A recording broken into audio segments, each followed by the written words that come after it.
وسندنا وإمامنا ومولانا محمدا عبده ورسوله صلى الله عليه وعلى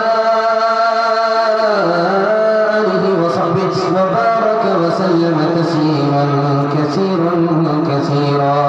أما بعد فأعوذ بالله من الشيطان الرجيم. بسم الله الرحمن الرحيم. فلا تعلم نفس ما أخفي لهم من قرة أعين. صدق الله مولانا العظيم. وقال النبي صلى الله عليه وسلم إن الجنة تحت أقدام أمهاتكم، أو كما قال عليه الصلاة والسلام. سبحان الله وبحمده سبحان الله العظيم وبحمده يستغفر الله. صلى الله على سيدنا محمد صلى الله عليه وسلم. اللهم صل على سيدنا محمد يا رب صل عليه وسلم. بندگی سے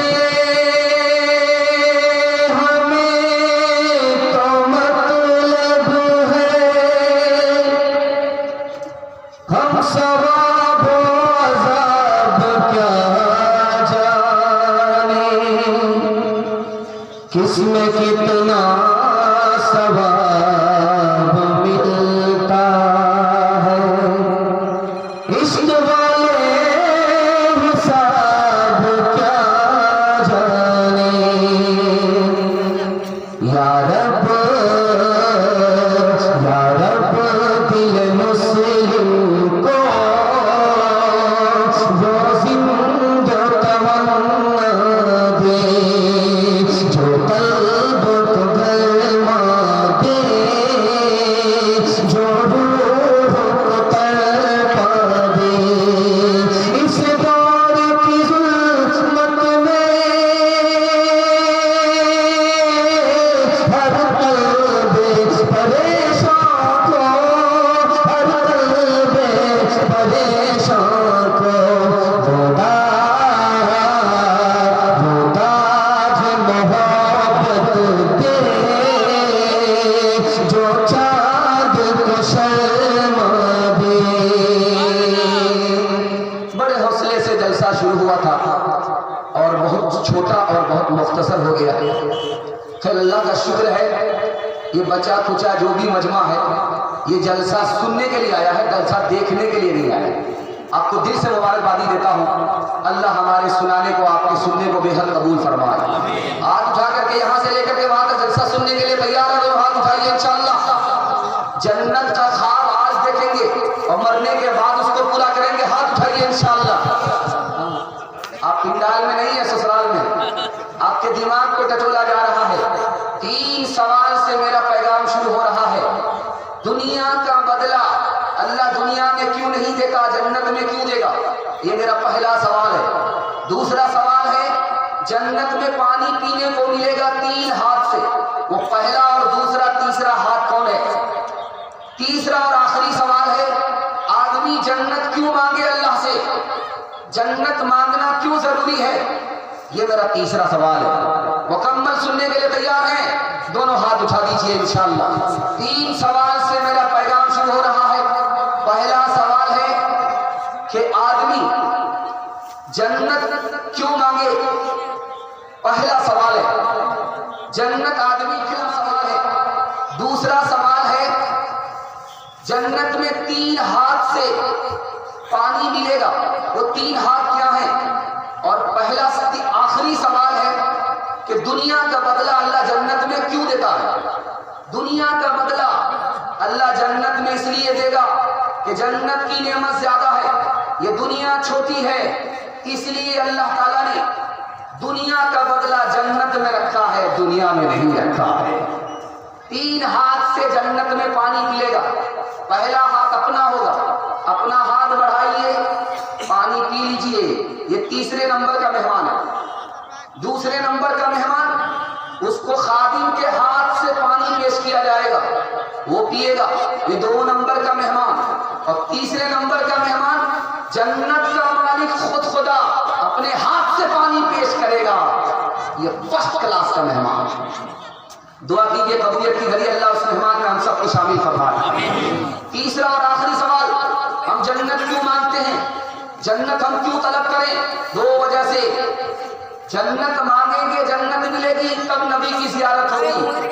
जन्नत मिलेगी तब खुदा का दीदार होगा। इसलिए जन्नत की तलब होगी, नेकी नहीं होगी। हाथ उठाइए।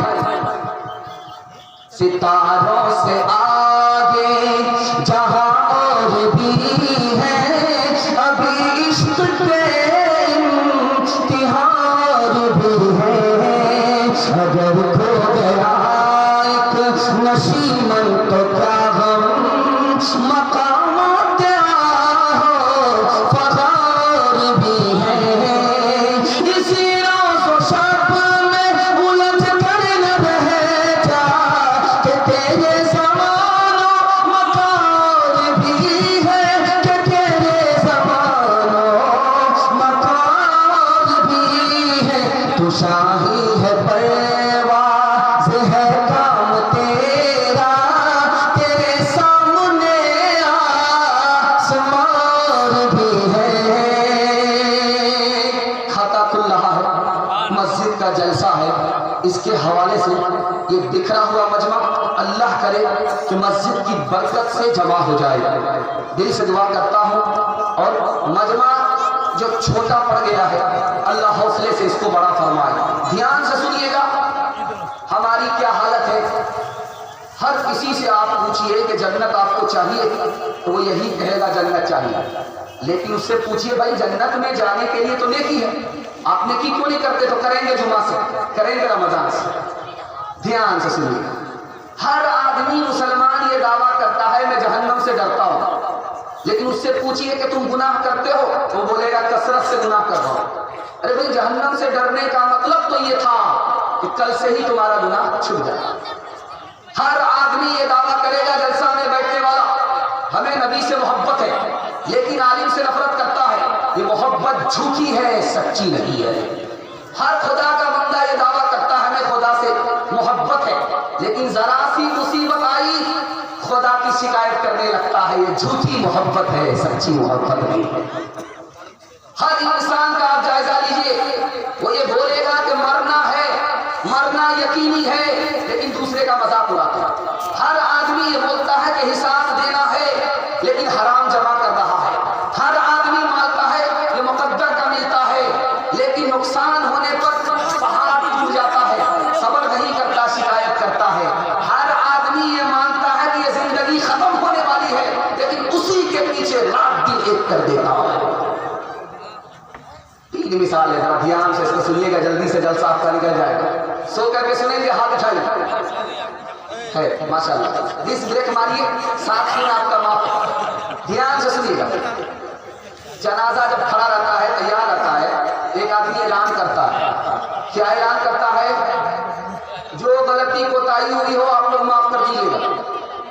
जब जनाजा रखा हुआ रहता है तो पढ़ाने से पहले इमाम साहब क्या कहते हैं? जो इसकी गलती कोताही है आप लोग माफ कर दीजिएगा। ये बात सच्चाई से बताइए, दिल पर हाथ रख करके। जिसको सताया होगा जो नमाज जनाजा पढ़ने के लिए आया होगा, क्या फर्क? पहले ही हिसाब किताब साफ और सुथरा होना चाहिए। दूसरी बात याद रखिए, हर आदमी की जबान पर यह है कि जो होगा देखा जाए। अरे अल्लाह का बंदा, जिस वक्त आग लगती है उस वक्त कुआं खोदा नहीं जाता। जो कुआं पहले से तैयार होता उसी के पानी से आग बुझाई जाती है। तीसरी बात याद रखिए, दुनिया की सबसे बड़ी मुसीबत माँ बाप की मौत है। माँ बाप की मौत से बढ़ करके दुनिया की कोई मुसीबत नहीं हो सकती। लेकिन माँ बाप की मौत के बाद भी बंदा सुधरता नहीं है। इसका मतलब है अल्लाह ताला ने इसके दिल पर गुनाह की वजह से मोहर लगा दी। एक मिसाल पर पैगाम खत्म करूंगा। आप जमीन पर हैं, खुदा कहाँ है? आसमान पर। एक आसमान के बाद दूसरे आसमान, तीसरे आसमान, चौथे आसमान, सातवें आसमान के बाद अर्श पर खुदा है। कितना दूर है, लेकिन खुदा इस तरह करीब हो जाता है जैसे मेरी जबान मेरे गले से करीब है। कब? ये राज में बता रहा हूं। इंसान का जो सेंटर पॉइंट है ये दिमाग है। जब आदमी सजदे में होता है तो खुदा से इस तरह करीब होता है जैसे ये 2 उंगली करीब होती है। इंशाअल्लाह आजान आज सुनेंगे, नमाज कल पढ़ेंगे। बिल्कुल सही जा रहा, हाथ उठाइए। है माशाअल्लाह। 20 ब्रेक मारने वाले ज्यादा। खेतियां سر سبز ہے